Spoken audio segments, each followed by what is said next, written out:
Bonjour Marie-Claude Dupuis, bienvenue. Merci, bonjour Thomas. Vous êtes donc la directrice stratégie, innovation et développement du groupe RATP. Pour commencer, je voudrais qu'on pose un peu le décor. Je pense que beaucoup de Français ignorent ce que représente le groupe RATP dans le monde. Vous êtes présent dans combien de pays ? 13 pays sur 4 continents, effectivement.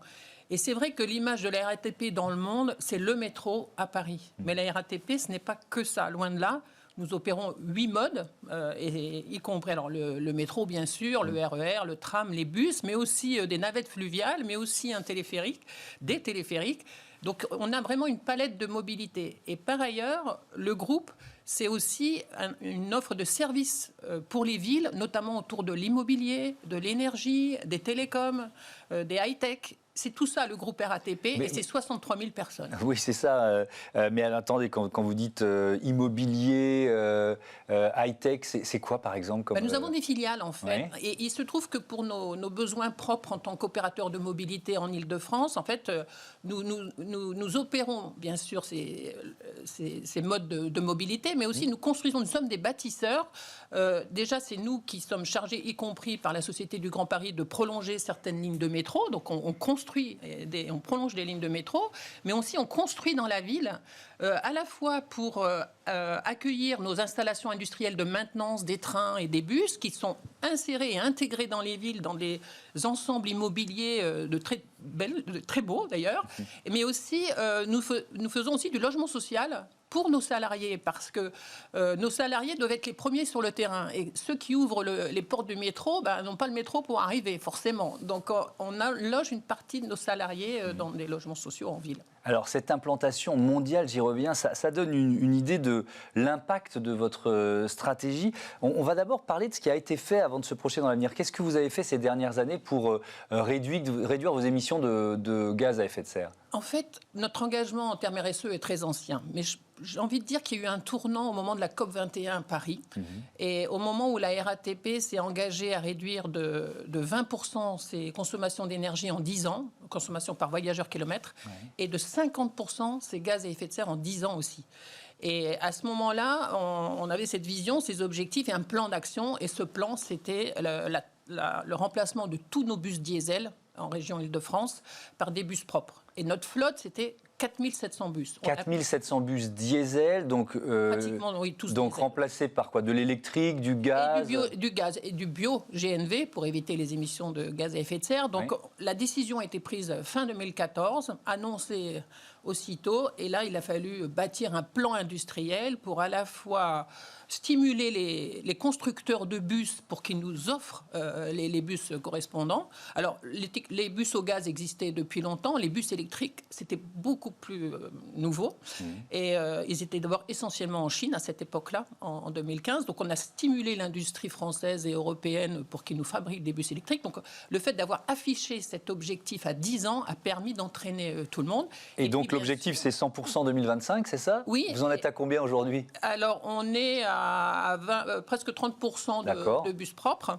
Et l'idée, c'est de... Parce que non seulement il fallait acheter les bus, mais il fallait convertir les 25 dépôts de bus en région parisienne, transformer ces garages où on entretenait des bus diesel en des installations de charge électrique ou de charge au gaz. Voilà. Ça suppose un investissement lourd, par exemple Oui, c'est des centaines de millions d'euros. Je tiens à souligner d'ailleurs à cette occasion qu'on le fait avec le soutien et en accord avec notre client, Île-de-France Mobilité.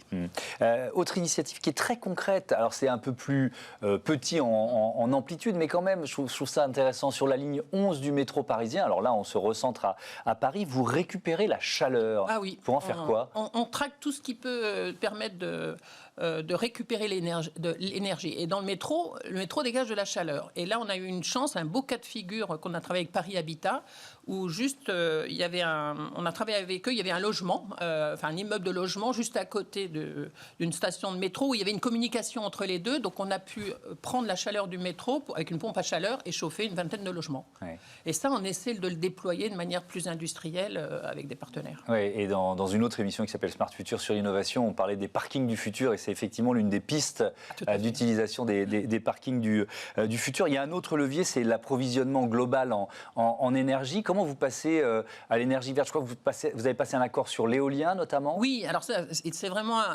J'aime beaucoup cet accord parce qu'on a passé un contrat avec EDF pour acheter de l'électricité à partir de ce qu'on appelle les PPA, c'est-à-dire c'est des contrats de longue durée qui permettent de soutenir le développement de parcs éoliens ou photovoltaïques. En l'occurrence, depuis le 1er janvier 2021, tous nos trams en Île-de-France circulent grâce au vent, puisque c'est 7 parcs éoliens d'EDF qui alimentent ces trams.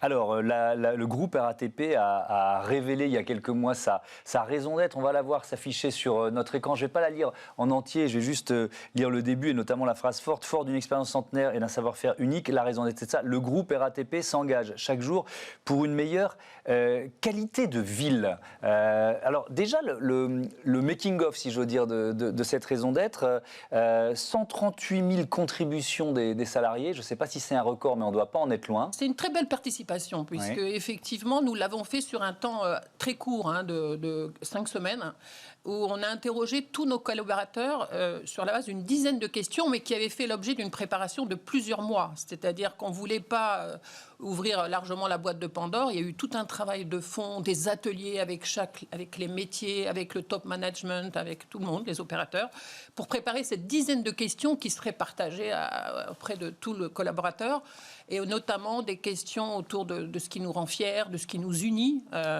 et pour définir, et aussi pour définir notre bien commun, grosso modo, qu'est-ce qui nous réunit, nous tous collaborateurs du groupe, quelle que soit notre contribution. Mais qu'est-ce que ça change? Parce que voilà, la phrase, elle est belle, elle est forte, on voit bien ce qu'elle veut dire, mais qu'est-ce que ça change concrètement? Alors déjà, je pense que ça nous donne une identité à un moment où le groupe est en pleine transformation. La RATP a plus de 70 ans, mais on est à l'aube d'une énorme transformation puisqu'on va perdre notre monopole en région parisienne. Donc la concurrence arrive. Et c'est demain, et on va devoir aller en compétition. Et ça peut déboussoler une partie de nos collaborateurs très attachés à leur histoire, à leur statut, à leur qualité de travail, etc.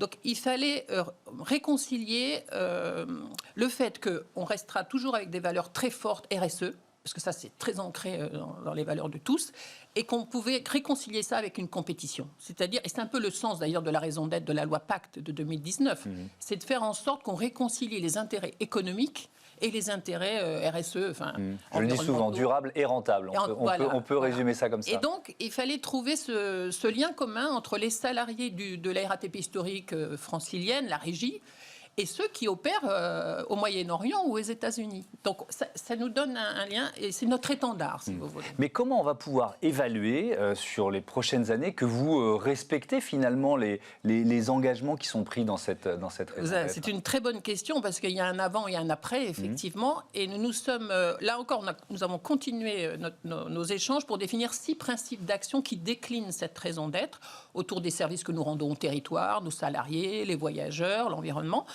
Et nous allons faire un rapport. Comme beaucoup de grandes entreprises maintenant, nous avons une obligation de déclaration de performance extra-financière tous les ans, publiée en même temps que notre arrêt des comptes. Elles sont auditées d'ailleurs.